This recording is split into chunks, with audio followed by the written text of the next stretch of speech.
discussing current events and stories that shape the society, looking at real-world issues from a Thomasian's perspective. Tigers, it's time to keep our eyes open. Welcome, everyone. I am Lee Sorrell, and join us in this episode of Wake Up Thomasians.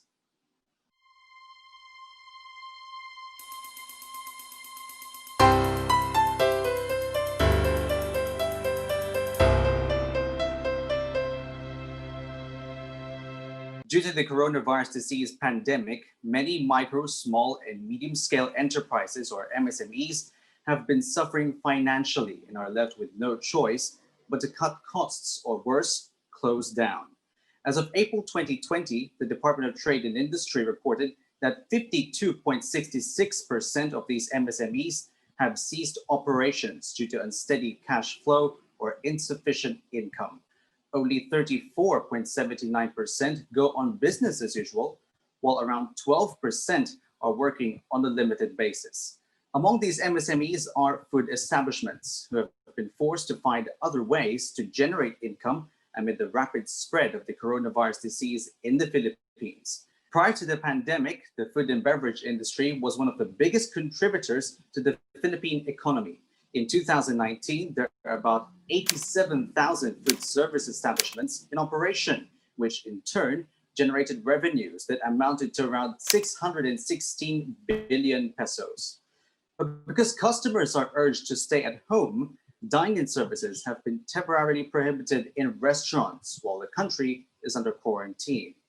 Many businesses have made themselves open for takeout and delivery, while some have been selling ready-to-cook versions of their signature dishes. Unfortunately, a lot of restaurants have chosen to halt their operations and lay off employees to avoid bankruptcy. Even Jollibee Foods Corporation, a Filipino fast food giant, had to let go 255 of its branches since its sales decreased by 48.4% from 2019. With that, they also had to retrench a huge chunk of their employees in order to cope with financial losses. According to the Philippine Statistics Authority, the employment rate in the food sector dropped by 35.9% from 2019 as of July 2020. But as sales sink, restaurants are also faced with more expenses. A lot of establishments are still expected to pay rent, utilities, and wages since their operations are still ongoing. At the same time, businesses must take precautionary measures, such as implementing temperature checks, providing disinfectants, and enforce social distancing to avoid spreading the virus inside their stores. Not only do these businesses barely earn any income due to this crisis, they're also forced to pull money out of their pockets to buy equipment that help ensure the safety of their customers. Those who opted to operate despite the pandemic have looked for other ways to sustain their businesses. Most restaurants have reached out to third-party food delivery services in order to reach consumers whose outside activity has been limited by lockdown restrictions. This was made possible through platforms like GrabFood, Foodpanda, and Lala Food. In just a few taps, the customers' food cravings can be brought straight to their homes. While these applications are deemed convenient for buyers, delivery services are quite challenging for restaurant owners. Since there are thousands of stores registered under these third-party delivery apps, businesses are struggling to make themselves stand out among the other establishments in order to attract customers. Although the Interagency Task Force has resumed dine-in operations last June, delivery and takeout is seen to be the new norm because of the COVID-19 threat. When we go right back, we will find out what Thomasian entrepreneurs think of the struggles faced by their businesses amid the COVID-19 pandemic. This is Wake Up Thomasians. Earlier, we've talked about the situation of micro, small, and medium-scale enterprises, especially the food establishment businesses in the middle of the coronavirus pandemic. Now it's time to ask our fellow Tigers, who are also entrepreneurs, on how they adjust with the current economic challenges brought by the health crisis. This is Am I Right?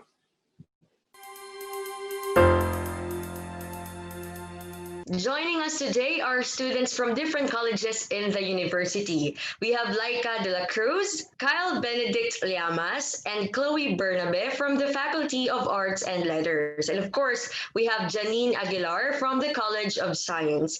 Hello, Tigers, and welcome to Wake Up Thomasians.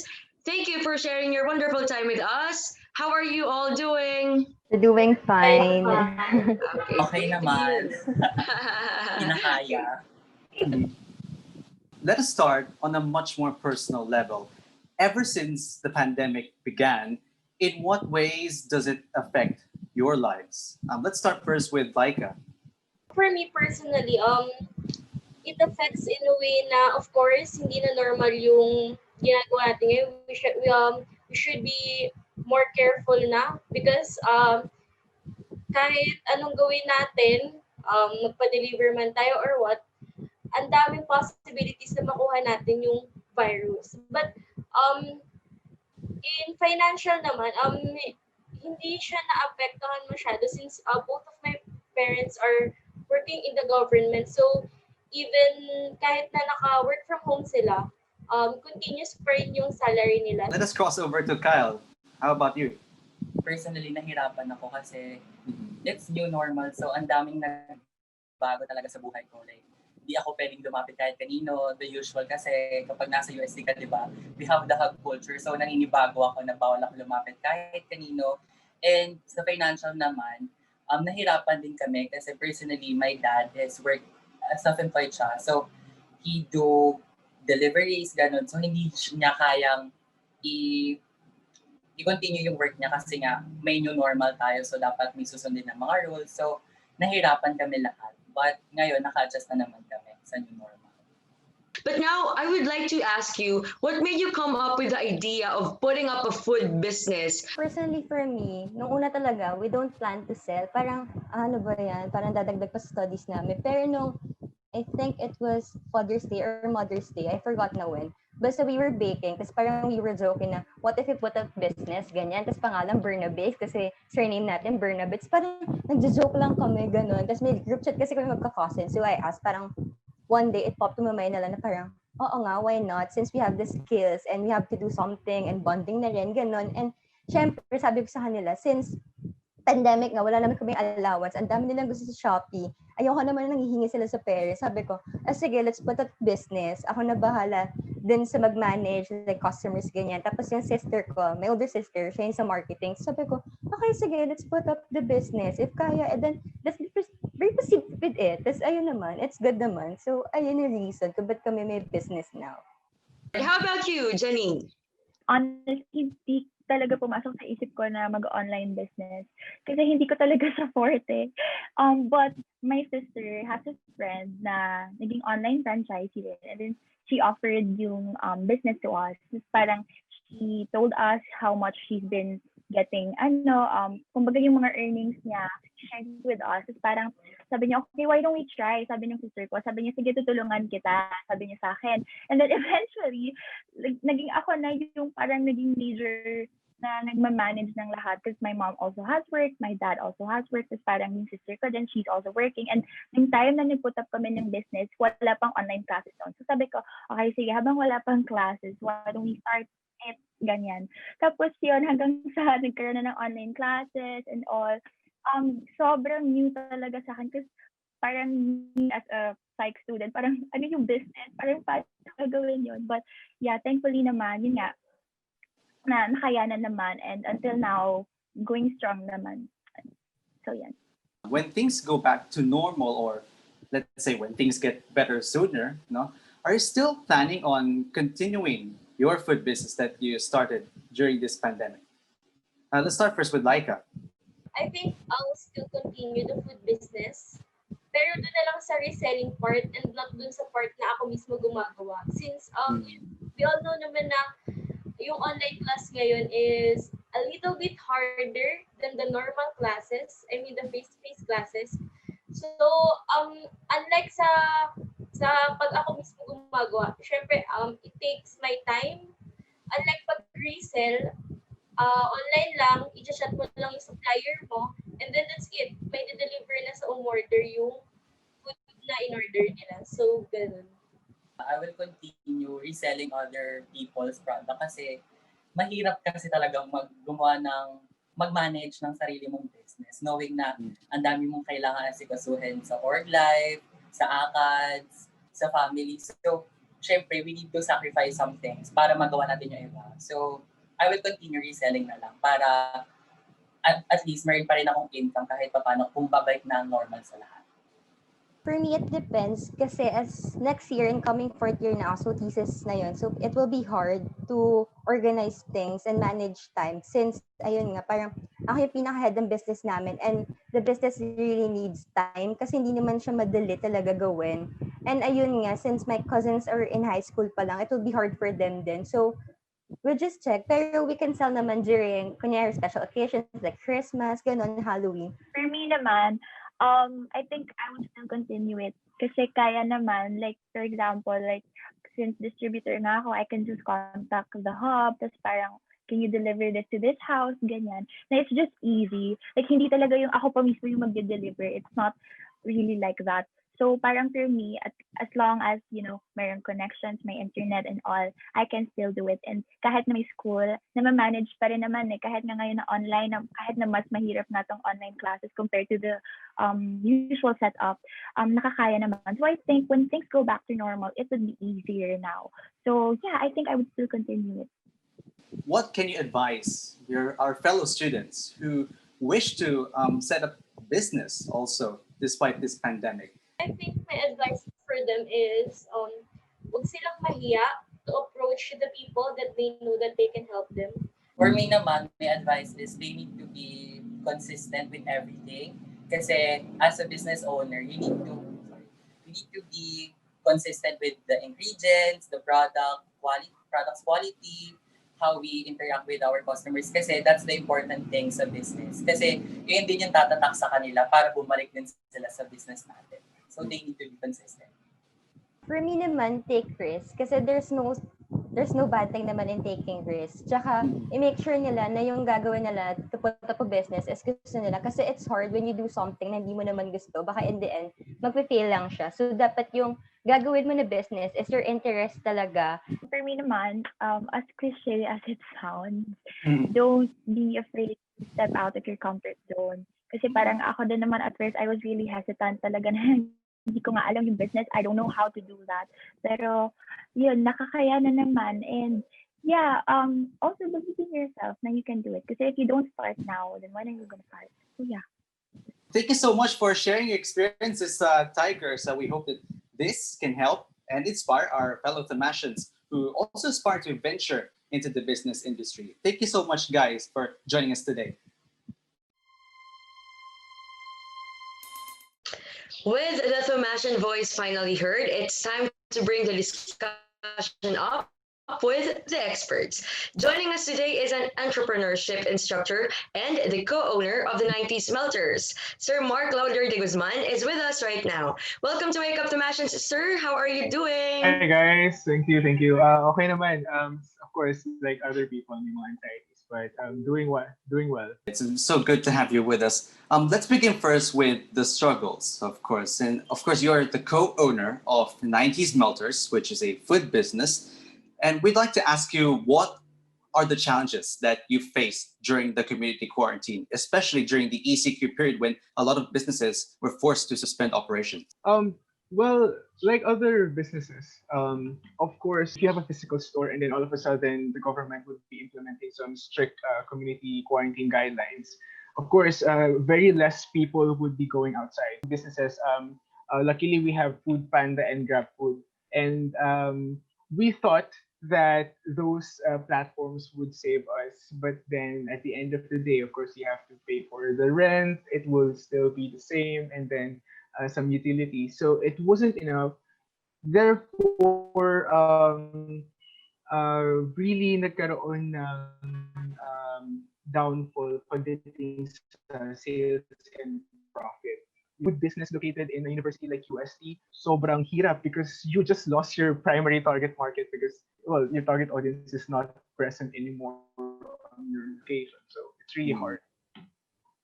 Now, I would like to ask you, how did you adapt to these challenges, and what are the strategies that you have formulated to save your business from declining revenues brought by the pandemic? So number one, obviously people are afraid of their health. Kumbaga, they're really concerned na ayaw nilang mahawa sa sakit outside. So you have to think like a consumer.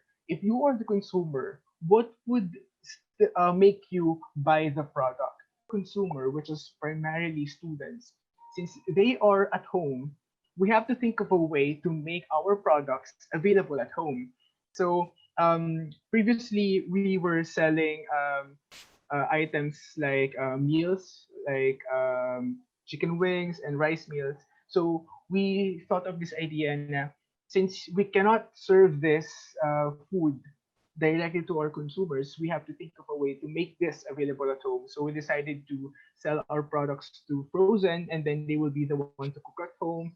And then our signature flavors, we bottled everything, and then through that, na-deliver namin siya through third-party apps like Grab Delivery and Lala Move, etc. So yeah, the technique was make your product available at home. And what did you do in your business to support your employees in the midst of the uncertainty of their future? But at first, during the quarantine, one of the struggles pala was that our employees could not go directly to our physical store because there's no uh, mode of transportation for them. They usually commute, but yun nga, because of quarantine, hindi sila nakapunta. And so we were unable to operate because without them. But the thing is, we thought of this idea that um, our employees was the reason why the business continued before the pandemic. So we should never ever take them for granted or hindi namin sila pwedeng pabayaan. So what we did was um, we since we were expecting that we have to lay off, we gave parang an ayuda for them, monetary assistance before our business actually lost profits. Kumbaga, bago pa tuluyang maubos yung funds ng business namin, we had to make sure really that we were able to send help for them. And we gave them some monetary assistance, financial assistance that would be good for 2 months, so that at least for 2 months they have something to use before they could find another job. How are you surviving, knowing that we are on a remote setup and of course a skeletal enforced lang? How are you still making it? Well, what happened was we have to develop some processes or a system wherein we could make the products ourselves at home. Okay? And this is a time wherein business owners would go back to zero. Ibig sabihin, if before you were able to develop a business na as in employees mo na lang yung nagtatrabaho or they are the ones who's really doing the hard task, this time as an owner, you have to go back to doing everything yourself. You're not just a manager, you have to go back to the actual procedure, the operations of producing the products or services that you have. You have to really go back talaga as an owner. Ikaw mismo yung haharap sa customers and sell everything. So it's really hard, but it's a good way to survive. Speaking of surviving, no, may we ask you your advice to all starting and existing micro, small, and medium scale enterprises that are struggling amid the health crisis? I think the best advice that we could give to a lot of micro businesses owner right now is the same thing that I've mentioned at the beginning of this interview. You have to understand the changes that happen with your consumers. Because as a business owner, you have to accept that there will never be, we will not go back to the previous normal that we have. We will have to embrace this new normal that brought a lot of changes. The consumer behavior, just like what I've mentioned, since a lot of people are at home, students are studying at home, a lot of office workers are at home, think of ways on how your business could be available at home. That's one way to adapt with this new normal.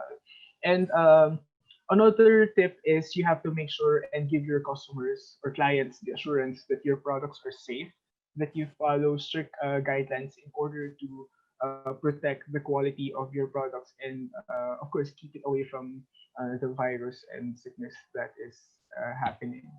So, and lastly, one of the things that we need to think about is to make our business continuously go on kahit wala masyadong profit. And second is make sure that your employees still earn. Kahit hindi na katulad ng dati, just make sure that they are also surviving so that when things get better, sama-sama pa rin kayo. Everything is just for survival nowadays.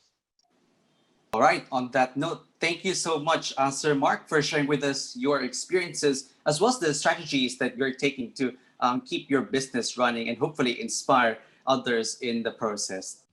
And that wraps up our today's episode. We hope you've learned important information that will help you understand and realize the various opportunities while we are in quarantine.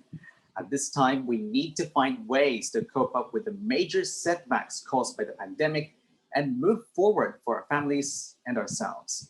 Thomasians, it's time to keep our eyes open. Once again, I am Lee Sabril, and join us again on the next episode of Wake Up Thomasians.